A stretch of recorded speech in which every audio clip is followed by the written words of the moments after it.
Hi friends, welcome to J Pujuma tailoring. இன்றைக்கி என்ன பார்க்க போகிறோம் அப்படின்னா நம்மளோட ப்ரெஸ்ஸிங் ஹேம் டூல் வந்து செகண்டு தான் நம்ம இன்றைக்கி பார்க்க போகிறோம். இதுதான் அந்த ரெண்டாவது டூலு. இதெல்லாம் நம்ம வந்து எதுக்கு யூஸ் பண்ணணும் அப்படின்னா, நம்ம டைரெக்டாக போட்டு அயன் பண்ணால் என்னன்னு கூட சில பேருக்கு தோணும். பட் வந்து அந்த ப்ராப்பர் ஃபினிஷிங் வந்து நமக்கு கிடைக்காது. புட்டிக்கில் வந்து ஒரு ஃபேஷன் டிசைனர் புட்டிக் ஸ்டைல் ஃபினிஷிங்க்கெலாம் வந்து இது ரொம்ப யூஸ் பண்ணுவாங்க. ரீசன் என்னென்னா, அந்த சின்ன இடத்த கூட அவ்வளோ அழகாக அயன் பண்ணி ஸ்டிச் பண்ணுவாங்க.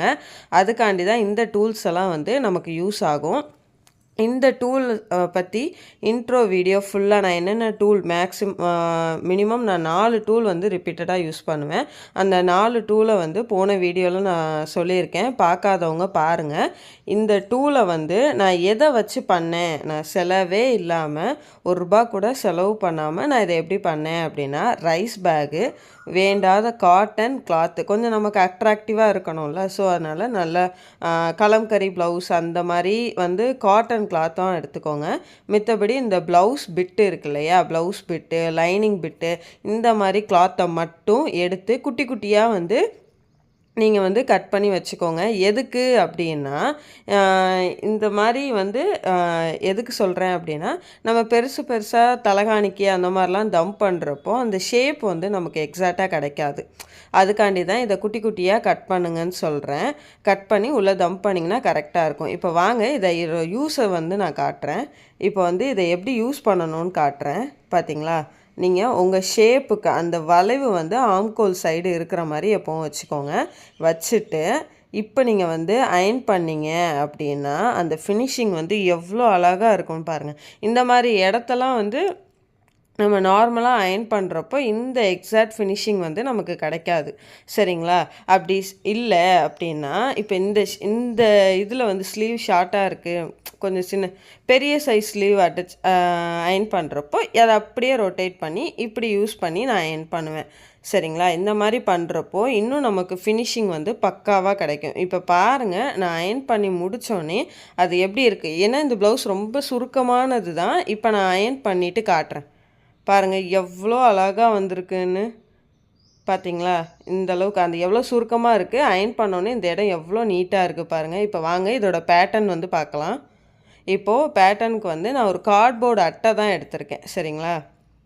அட்டை எடுத்துகிட்டு இப்போ வந்து இந்த அட்டை வந்து எவ்வளோ இருக்குதுன்னு நான் உங்களுக்கு காட்டுறேன். 11.75 இருக்குது. சரிங்களா? 11.75 நான் வந்து 3ஆக வந்து டிவைட் பண்ணிக்க போகிறேன். சரிங்களா? 3ஆக வந்து இதை வந்து பிரிச்சுக்கலான் இருக்கேன். சரிங்களா? நீங்கள் உங்கள் கால்குலேட்டர் ஆன் பண்ணி இதை டிவைட் பண்ணி பாருங்கள். உங்களுக்கு ஒரு 12 இன்ச் கூட நீங்கள் எடுத்துக்கோங்க, பிரச்சனை இல்லை.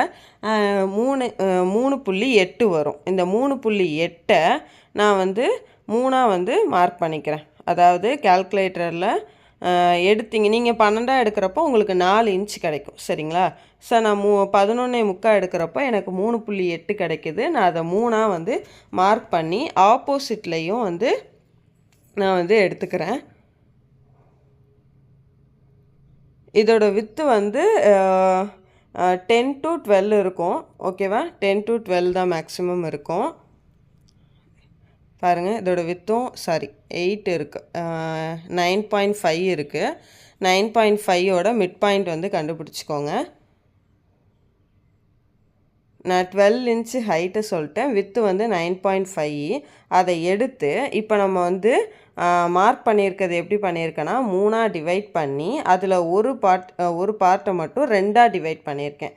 ஓகேவா? சென்டர் பாயிண்ட் கண்டுபிடிச்சி 2ஆக டிவைட் பண்ணியிருக்கேன். இப்போ 7 இன்ச்சுக்கு வந்து நான் வந்து ஒரு ரவுண்டு வந்து வரையணும். அப்போ அதோட மிட் பாயிண்ட் வந்து 3.5.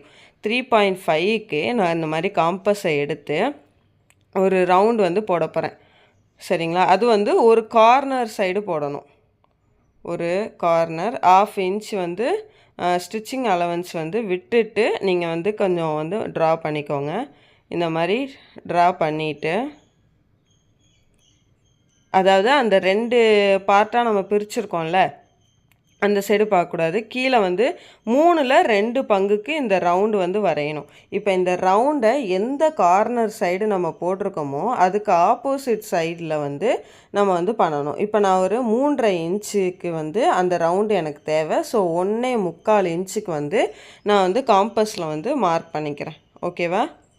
இது 7 இன்ச்சில் 3.5 இன்ச்சு வந்து காம்பஸில் எடுத்து நம்ம ரவுண்டு போட்டிருக்கோம். இது வந்து 3.5 இன்ச்சுக்கு வந்து, அதாவது இது 7 இன்ச்சோட பாதி 3.5, அந்த 3.5ல் பாதியை வந்து நம்ம எடுத்துக்கணும். சரிங்களா? 3.5 இன்ச்சு தான் வந்து அந்த ரவுண்டு வரணும். இது 7 இன்ச் இருக்கணும், இதில் பாதி ரவுண்டு தான் அந்த இன்ச் இருக்கணும். அப்படி ஞாபகம் வச்சுக்கோங்க. இப்படி வந்துட்டு இதுக்கு கிராஸாக தான் நீங்கள் வந்து அதை வந்து இது பண்ணணும். ஓகேவா? இப்போ இந்த 3ஆக பிரித்ததில் 2 பங்கு 7 இன்ச்சுக்கு நம்ம ஒரு ரவுண்டும், அதுக்கப்புறம் அந்த இதில் ஒரு இதை வந்து நம்ம 2ஆக பிரிச்சுருப்போம். அதில் பாதியை நம்ம எடுத்து இந்த மாதிரி ட்ரா பண்ணிவிட்டு ரஃப்பாக கையில் வரைஞ்சிக்கோங்க. கொஞ்சம் அந்த ஷேப் வந்து கரெக்டாக வர்ற மாதிரி பார்த்துக்கோங்க. சரிங்களா?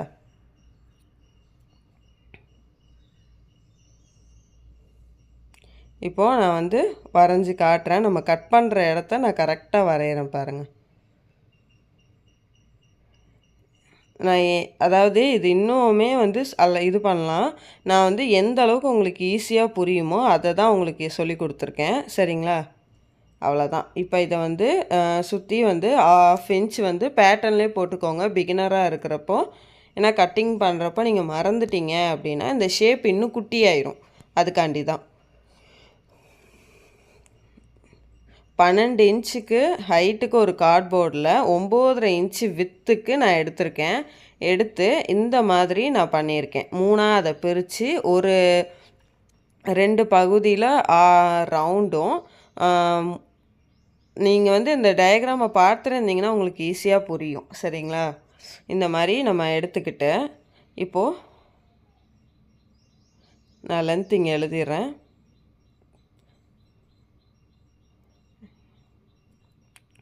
இதை தான் நான் திரும்பவும் மென்ஷன் பண்ணிட்டே இருக்கேன். ஏன்னா நீங்கள் மறந்துட்டீங்க அப்படின்னா தெரியாது. இது வந்து ரவுண்டு 1, அதில் வந்து ரவுண்டு 2. ஓகேவா? இதில் இந்த 7 இன்ச் எடுத்திருக்கோன்னா அதில் பாதி என்னது 3.5. அந்த 3.5 தான் வந்து மேலே வந்து செகண்ட் ரவுண்டாக இருக்கணும். இப்போது இந்த மாதிரி ஒரு கிளாத் வந்து எடுத்திருக்கேன். இது ப்ளவுஸ் பிட்டு தான். சரிங்களா? ப்ளவுஸ் பிட்டு தான். ஸோ ஆனால் 2x2 அந்த இதில் எடுத்திருக்கேன். அப்படி தான் நம்ம அயர்ன் பண்ணுறப்போ நமக்கு ரொம்ப இதாக இருக்கும். இப்போ வந்து இதை வந்து நம்ம மார்க் பண்ணிவிட்டு 1/2 இன்ச் வந்து சுற்றி வந்து நம்ம மார்க் பண்ணிக்கலாம்.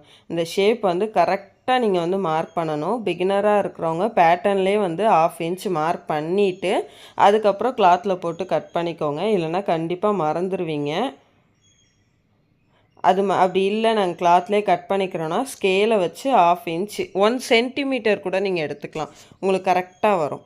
இப்போ வந்து 2 கிளாத் வந்து நம்ம இதே இதில் கட் பண்ணணும். சரிங்களா? 2 கிளாத் வந்து நான் கட் பண்ணி எடுத்துட்டு இப்போ குட்டியாக ஒரு பீஸ் வந்து நம்ம வந்து குட்டியாக ஒரு ரோப் வைக்கலான் இருக்கேன். ஸோ வந்து அதுக்காண்டி நான் ஒரு சின்ன பீஸ் ரஃப்பாக எடுத்துக்கிறேன். ஓகேவா? எடுத்தாச்சு. ஒரு 1.5 இன்ச்சுக்கு எடுத்துக்கோங்களேன். 1.5 இன்ச்சுக்கு ஒரு 3 இன்ச்சு வித்துக்கு எடுத்துக்கலாம். இப்போ இந்த சுற்றி இருக்கிறத நம்ம கட் பண்ணி எடுத்துக்கலாம். இப்போ கட் பண்ணி நான் எடுத்துட்டேன். இந்த பீஸும் நமக்கு 2 தான் தேவை. இப்போது இந்த கிளாத் நம்ம இந்த பேட்டர்னை போட்டு கட் பண்ணிக்கலாம். பேட்டர்ன் போட்டுக்கோங்க. ஏன்னா கிளாத்தை போட்டு கட் பண்ண வேண்டாம். ஏன்னா நம்ம மெயின் கிளாத் கட் பண்ணியிருக்கோம், லைனிங் கிடையாது. ஸோ இப்படி கட் பண்ணுறப்போ இதுக்கும் நம்ம என்ன பண்ணணும், மறக்காமல் அந்த 1/2 இன்ச் வந்து சீம் வந்து நம்ம கொடுத்துடணும்.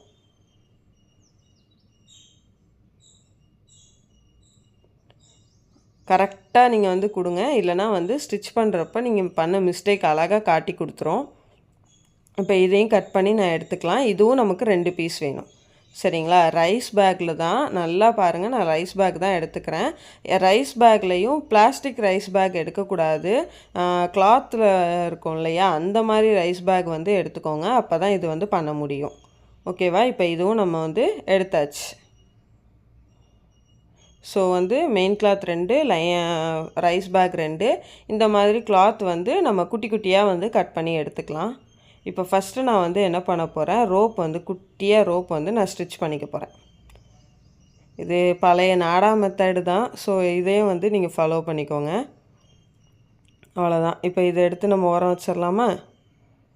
அடுத்தது என்ன பண்ண போகிறோம் அப்படின்னா, கிளாத்தை வந்து போட போகிறோம். 2 ரைஸ் பேக்கோட ராங் சைடு வந்து இருக்கிற மாதிரி போட்டுக்கோங்க. நல்லா பாருங்கள், நான் எப்படி போட்டிருக்கேன்னு உங்களுக்கே தெரியும். இப்போது இதே மாதிரி அந்த சைடும், அதாவது கிளாத்தோட மெயின் கிளாத்தோட 2 ரைட் சைடும் ஒன்று போல் ஃபேஸ் பண்ணி இருக்கிற மாதிரியும், லைனிங்கில் வந்து பாருங்கள், லைனிங்கில் வந்து ராங் சைடு 2ம், அதாவது அந்த பிரிண்ட்டு போட்டிருக்குல்ல இது 2ம் ஒன்று போல் வச்சுருக்கேன் நான். சரிங்களா? இல்லையா அந்த வெளியில் அந்த எழுத்து தெரியும், அவ்வளோதான், வேறு ஒன்றும் இல்லை. ப்ளைனாக இருக்கிறத வந்து வெளியிலையும் அந்த எழுத்தெல்லாம் இருக்கிறத ராங் சைடாகவும் போட்டுக்கிட்டு நம்ம இப்போ வந்து ஸ்டிச்சிங்கை வந்து ஸ்டார்ட் பண்ணிடலாம். இப்போ வந்து அந்த 1/2 இன்ச் வந்து நம்ம தைக்கணும் இல்லையா, அந்த 1/2 இன்ச் அந்த மேலே அந்த சின்ன ஒரு ரவுண்டு போட்டோம் இல்லையா 3.5 இன்ச்சுக்கு, அந்த ரவுண்டோட சைடில் வந்து நான் இந்த ரோப்பை வந்து வைக்க போகிறேன். உள்ளேருந்து வச்சு வெளியில் அந்த பிசுறு தெரிகிற மாதிரி வச்சு நம்ம வந்து ஸ்டிச்சிங் வந்து ஸ்டார்ட் பண்ணிடலாம். ஓகேவா? எங்கே ஸ்டார்ட் பண்ணாலும் சரி ஓகே. ஆனால் வந்து நீங்கள் வந்து குண்டூசியை வச்சு பின் பண்ணி சுற்றி தையல் போடுங்க. நான் பண்ணுற மாதிரியே பண்ணாதீங்க. நீங்கள் வந்து பிகினராக இருக்கிறவங்க, புதுசாக இந்த மாதிரி பண்ணுறவங்க வந்து இது பண்ணுங்கள். ஏன்னா இது வந்து நம்ம கொஞ்சம் அந்த தூக்கி கொடுக்கும். அதை ஹேண்டில் பண்ண தெரியாமல் நீங்கள் இது பண்ணிட்டீங்க அப்படின்னா அந்த இடத்துல வந்து இதாயிரும். அதுக்காண்டி தான் சொல்கிறேன். இப்போ அந்த நாடா வச்சுருந்தோம்ல அந்த இடத்துலையும் இது பாருங்கள், கொஞ்சம் நவுண்ட் இருக்குது, தெரியுதா? இப்போ சின்னதாக வந்து நம்ம ஒரு ரஃப் தையல் கேப் விட்டுட்டு ரஃப் தையல் போட்டு எடுத்துக்கலாம். போட்டுட்டு இப்போ சுற்றி வந்து 1/2 இன்ச் வந்து நம்ம கொடுத்துருக்கோம். ஓகேவா? 1/2 இன்ச் வந்து நம்ம சீம் வந்து கொடுத்துருக்கோம். ஸோ அதனால் ஒரு 1/4 இன்ச்சு போல் நம்ம கட் பண்ணிக்கலாம். கட் பண்ணிவிட்டு, கட் பண்ணலைனாலும் பிரச்சனை இல்லை, ஸோ நான் கட் பண்ணிக்கிறேன். கட் பண்ணிவிட்டு நாச்சஸ் வந்து போட்டுக்கிறேன்.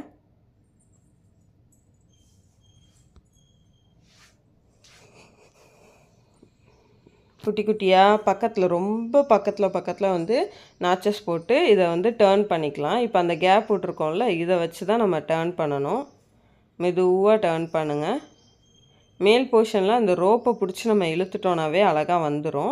கொஞ்சம் ஸ்லோவாக பண்ணுங்கள். தையல் வந்து பிரிஞ்சிருச்சுன்னா மறுபடியும் நம்ம ரொம்ப உட்காந்து கையில் தையல் போடுற மாதிரி இருக்கும். ஸோ மெதுவாக ஹேண்டில் பண்ணுங்கள். ஸ்டார்ட் பண்ணுறப்பவே ரஃப் தையல் போட்டு ஸ்டார்ட் பண்ணி ரஃப் தையல் போட்டு முடிச்சுக்கோங்க.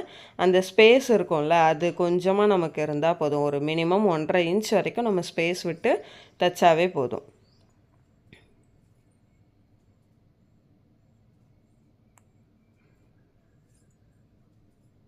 அவ்வளோதான். இப்போது இதை நல்லா இந்த கையை உள்ளே விட்டு நீங்கள் அந்த இடத்துல இருக்க எல்லா சுருக்கத்தையும் எல்லா இதையும் நீங்கள் எடுத்து விட்டுட்டிங்கன்னா எக்ஸாக்டாக அந்த ஷேப் கிடச்சிரும். அயன் பண்ண முடிஞ்சால் அயன் பண்ணிக்கோங்க. அப்போ தான் அந்த கேப்பெல்லாம் விழாமல் இருக்கும். இப்போ வந்து குட்டி குட்டியாக நம்ம கட் பண்ணி வச்சுருக்கோம்ல கிளாத் வந்து அதை தம் பண்ண போகிறோம். சரிங்களா? குட்டி குட்டியாக தான் கட் பண்ணணும், பெருசாக கட் பண்ணக்கூடாது. காட்டன் கிளாத்தாக தான் இருக்கணும், இல்லை லைனிங் கிளாத்தாக தான் இருக்கணும். இப்போ பாருங்கள், நான் கட் பண்ணி எடுத்துட்டேன். கட் பண்ணி எடுத்ததுக்கப்புறம் இப்போ நம்ம வந்து இதை ஸ்டிச் பண்ணிக்கலாம். உள்ளே வந்து அந்த கிளாத்தை ரைஸ் பேக்கை ஸ்டிச் பண்ணிவிட்டு பண்ணாலும் ஓகே. எதுக்கு இதில் இப்படி சொல்கிறேன் அப்படின்னா, நம்ம வந்து 2 கிளாத்தையும் ஒன்று போல் தான் அட்டாச் பண்ணியிருக்கோம். பஸ்ட்டு ஹேம் டூலில் வந்து நம்ம என்ன பண்ணியிருப்போம், 2ஐயும் தனித்தனியாக தான் நம்ம அட்டாச் பண்ணியிருப்போம். பாருங்கள், நான் ஸ்டிச் பண்ணதுக்கப்புறம் இப்படி தான் இருக்கும். அவ்வளோதான். இப்போது நம்ம ஸ்டிச் பண்ணி முடிச்சாச்சு. இதுதான் ஓவரால் அதோட அவுட்லுக்கு. இந்த ஷேப்புக்கு நமக்கு கிடச்சிரும். சரிங்களா? இந்த வீடியோவில் ஏதாவது டவுட் இருந்துச்சுன்னா கீழே வந்து கமெண்ட் பாக்ஸில் என்கிட்ட கமெண்ட் கேளுங்க.